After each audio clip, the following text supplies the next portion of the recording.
আল্লাহ রাব্বুল আলামিন বলেন ওয়াল্লাযীনা হুম আলা সালাওয়াতিহিম ইউহাফিযুন।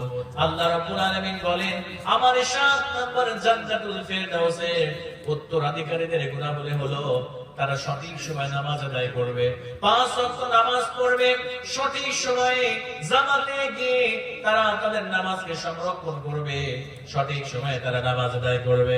আল্লাহর নবী বিশ্ব নবী সাল্লাল্লাহু আলাইহি ওয়াসাল্লাম বললেন যারা নামাজের সঠিক সময় আদায় করবে, যারা নামাজকে হেফাজত করবে, আল্লাহর নবী বললেন এই নামাজটা তার জন্য দলিল হয়ে যাবে, তার জন্য নাজাতের ওসিলা হয়ে যাবে।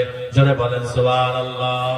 আমার আল্লাহর নবীজি বিশ্ব নবী বললেন যারা সঠিক সময় নামাজ আদায় করবে না, যারা আযানের সাথে সাথে মসজিদে গিয়ে সুন্দর করে নামাজ আদায় করবে না, যারা নামাজের সংরক্ষণ করবে না, হেফাজত করবে না, আল্লাহর নবী বিশ্ব নবী বললেন আল্লাহ রাব্বুল আলামিন তাদেরকে হামানের সঙ্গে, তাদেরকে ফেরাউনের সঙ্গে, আবু জেহেলের সঙ্গে হাসর নাসর করায় দিবে। জোরে বলেন নাউযুবিল্লাহ।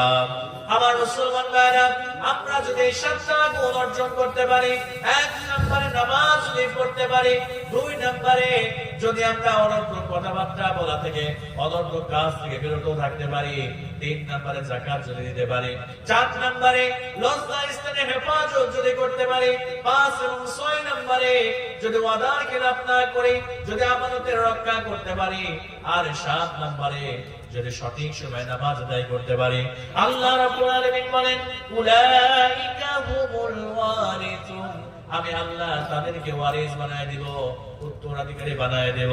আল্লাহ রাব্বুল আলামিন বলেন আল্লাযীনা ইয়ারিসুনাল ফিরদাউস হুম ফিহা খালিদুন, আমি আল্লাহ রাব্বুল আলামিন তাদেরকে জান্নাতুল ফিরদাউসের ওয়ারিস বানায় দেব, আমি আল্লাহ তাদেরকে জান্নাতুল ফিরদাউসের মালিক আমি আল্লাহ বানায় দেব। জোরে